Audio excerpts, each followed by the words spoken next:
दोस्तों, आप सुन रहे हैं प्रेतनी का एपिसोड नंबर 2। पांचों दोस्त जब आशा के कमरे में गए तो उन्हें एक बहुत बड़ा झटका लगा। उन्होंने देखा कि उसके कमरे में कितने सारे चूहे मरे पड़े थे और उसी जगह से वहां बहुत भयंकर बदबू आ रही थी। सबसे हैरान करने वाली बात तो ये थी कि चूहों के शरीर का मांस भी गायब था, मानो किसी ने उन्हें ऐसे ही खाकर फेंक दिया हो। सब लोग तुरंत कमरे से बाहर निकले। सब दंग रह गए थे क्योंकि शाम को ही वहां से चूहों की आवाज आ रही थी और अभी अचानक उसके कमरे से इतने सारे चूहे मरे हुए थे। रजत ने कहा, तुम लोग ठीक कह रहे थे, इस घर में कुछ तो चल रहा है जो अजीब है। तभी उन्हें आवाज आई, कोई घर की तरफ आ रहा था, इसलिए पांचों दोस्त तुरंत अपने कमरे में चले गए। आशा घर में आई और सीधे अपने कमरे में चली गई। फिर रात को करीब 1 बजे वापस किसी ने घर का दरवाजा खटखटाया। रजत की नींद खुली और उसने बाहर आकर देखा कि जमींदार वापस आ गया है। वो भी सीधे कमरे में चला गया और फिर कमरे से फिर से कुछ अजीब सी आवाजें आने लगी। वो रात तो बीत गई, लेकिन अगले ही दिन पांचों दोस्तों को घर के बाहर शोर सुनाई दिया। सब बाहर गए और उन्होंने देखा कि गांव वालों की भीड़ जमा थी और वो लोग किसी बात पर चिल्ला रहे थे।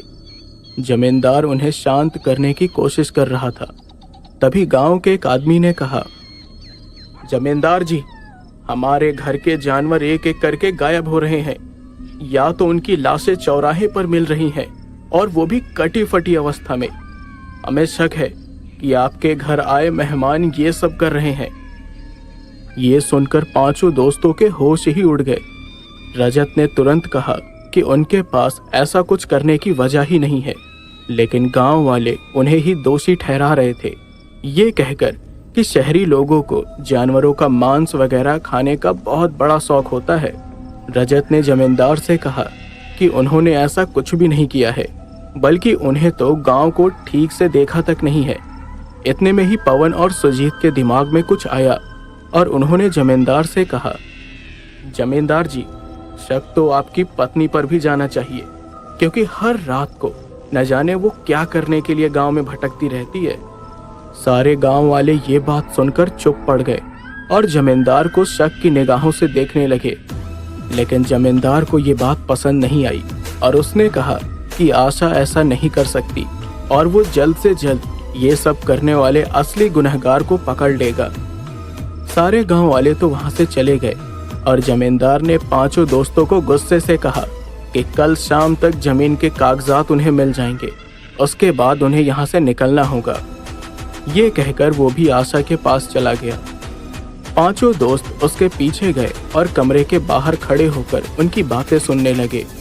जमींदार ने आशा से कहा, देखो, तुम अब रात को बाहर मत जाना, गांव वालों को शक हो गया है और अगर फिर से किसी ने तुम्हें देखा तो मुसीबत हो जाएगी।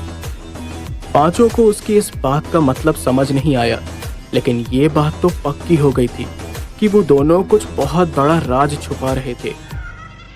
फिर उस रात कुछ ऐसा हुआ जिसने पांचों दोस्तों को हैरानी में डाल दिया। रात को जब सब लोग सो चुके थे, तब उनके कमरे के दरवाजे को किसी ने खटखटाया। पवन की नींद खुली, बाकी लोग गहरी नींद में सो रहे थे। फिर पवन ने दरवाजा खोला, लेकिन बाहर कोई भी नहीं था। ये देखकर पवन थोड़ा हैरान हो गया। वो वापस सोने के लिए जा ही रहा था कि तभी वो आवाज सुनकर वो इधर उधर देखने लगा और उसकी नजर आशा पर गई, जो बरामदे में खड़ी थी और उसे अपनी तरफ आने के लिए इशारा कर रही थी। उसने पवन को एक अजीब सी मुस्कान दी और पवन उसकी तरफ जाने लगा। आशा भी वहां से पता नहीं कहां जाने लगी और पवन उसके पीछे पीछे जा रहा था। और ऐसे ही वो पवन को घर की छत पर ले गई और रुक गई। तो पवन ने कहा, जी, आपने मुझे यहाँ क्यों बुलाया? आशा उसकी ओर पलटी और कहने लगी कि वो उसे बहुत पसंद करती है। ये सुनकर पवन चौंक गया। आशा उसके करीब जाने लगी और पवन को अब धीरे धीरे डर लगने लगा था। पवन ने कहा कि जमींदार को पता चल गया तो वो उसे मार देगा। लेकिन आशा नहीं मानी। उसने कहा कि वो जमींदार के साथ अब और नहीं रहना चाहती और वो पवन से प्यार करती है। पवन उसकी बातों से बिल्कुल हैरान हो गया था। तभी आशा ने उसका हाथ पकड़ा और अचानक उसने अपने दांत उसके हाथ में घुसा दिए। पवन जोर से चीखा और अपने हाथ को छुड़ाने की कोशिश करने लगा, लेकिन आशा उसका हाथ छोड़ ही नहीं रही थी। उसके हाथ से खून बहने लगा।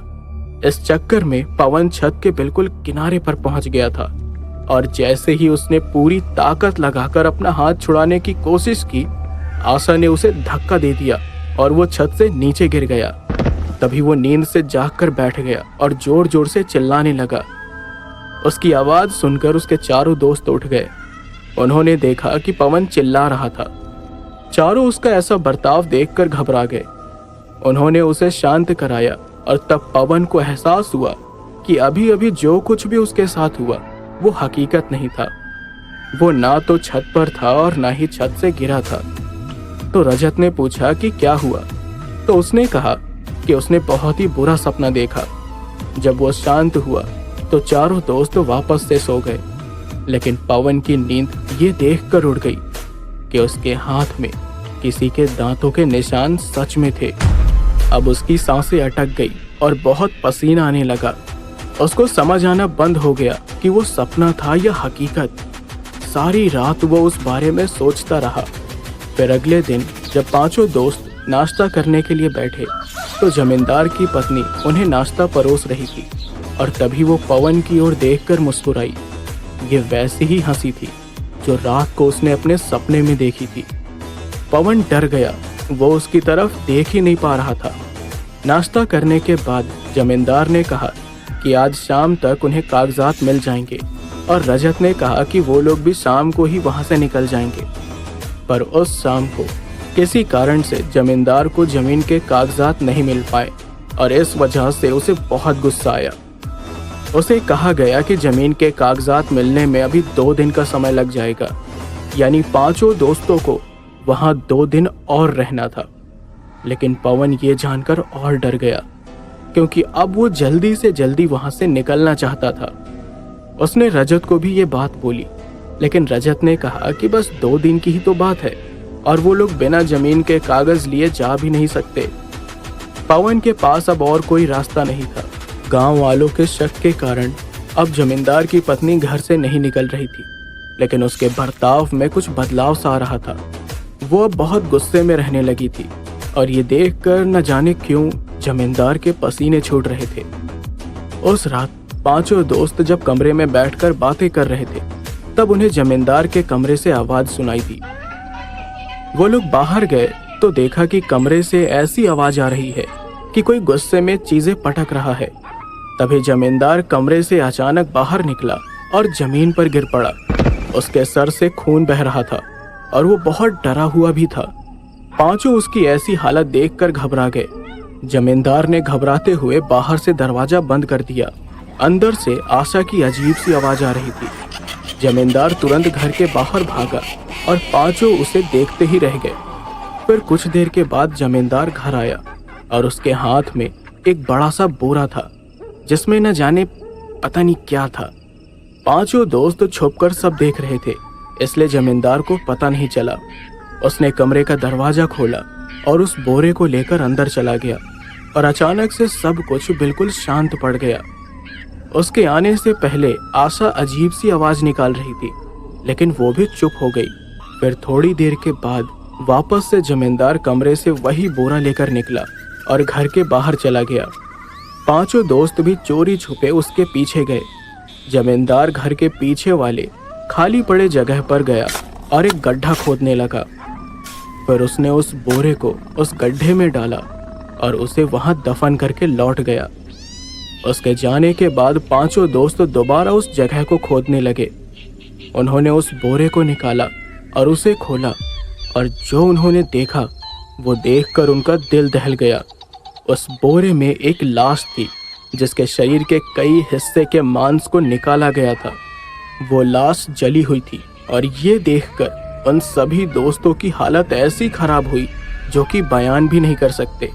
ये देखकर पवन ने कहा मैंने कहा था ना, यहाँ रहना ठीक नहीं है। ये लोग कुछ ऐसा कर रहे हैं जिसके बारे में शायद हमने कभी सोचा भी नहीं। रजत, छोड़ यार इनकी जमीन, चल निकलते हैं यहाँ से, वरना ऐसा ना हो कि हम सब मारे जाएं यार। रजत को कुछ समझ नहीं आ रहा था कि वो क्या करे। उसे भी बहुत डर लग रहा था। तभी रजत ने कुछ ऐसा देख लिया जिससे वो बुरी तरह से डर गया। सब लोगों ने उसके चेहरे के भाव को नोटिस किया और जब उन्होंने पीछे की ओर नजर डाली तो उनके भी होश उड़ गए। सामने जमींदार खड़ा हुआ था और बहुत गुस्से में था। उसने कहा, तुम लोगों ने काफी कुछ देख लिया है जो तुम लोगों को नहीं देखना चाहिए था, और अब मैं तुम लोगों को ऐसे ही नहीं जाने दे सकता। तुम सब अब यहाँ से कहीं नहीं जाओगे। तुम लोगों को तो अब मैं जिंदा नहीं छोड़ सकता। सत्यम, रजत, कबीर, पवन और सुजीत समझ नहीं पा रहे थे कि अब उन्हें क्या करना चाहिए। सब लोगों ने जमींदार को रोकने की पूरी कोशिश की, लेकिन जमींदार के हाथ में बंदूक थी और इस वजह से न वो भागने की कोशिश कर पा रहे थे और ना ही उससे कुछ कहने की। जमींदार उनकी तरफ आगे बढ़ रहा था और सबकी हालत खराब हो रही थी। इतने में ही जमींदार ने बंदूक चलाई, लेकिन अचानक उसका पैर एक पत्थर पर पड़ा और मुड़ गया, जिससे जमींदार का बैलेंस भी बिगड़ गया और वो नीचे गिर पड़ा। जमींदार सीधे जमीन में पड़े कुदाल के ऊपर गिर पड़ा, जो उसके पेट में घुस गया। पांचों दोस्त ये देखकर बिल्कुल सुन्न पड़ गए।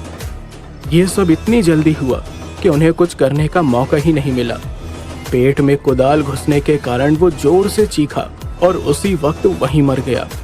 सत्यम ने कहा, अब क्या करें? कहीं इसकी मौत का इल्जाम हम पर न लग जाए। रजत, चल निकलते हैं यहाँ से, वरना गांव वाले ही हमें मार देंगे। वो लोग वहां से निकल ही रहे थे कि तभी रजत को कॉल आया। रजत ने देखा कि उसके पिता का कॉल आया है। उसने तुरंत कॉल उठाया और उन्हें सारी बात बताने ही वाला था कि उससे पहले उसके पिता ने कहा, अरे कहाँ पहुंचे तुम लोग? पाताल पानी से जमींदार का कॉल आया था और उसने कहा कि अभी तक तुम लोग गांव नहीं पहुंचे हो। अरे इतने दिनों से कहाँ हो तुम लोग? अब ये रजत के लिए एक और बड़ा झटका था।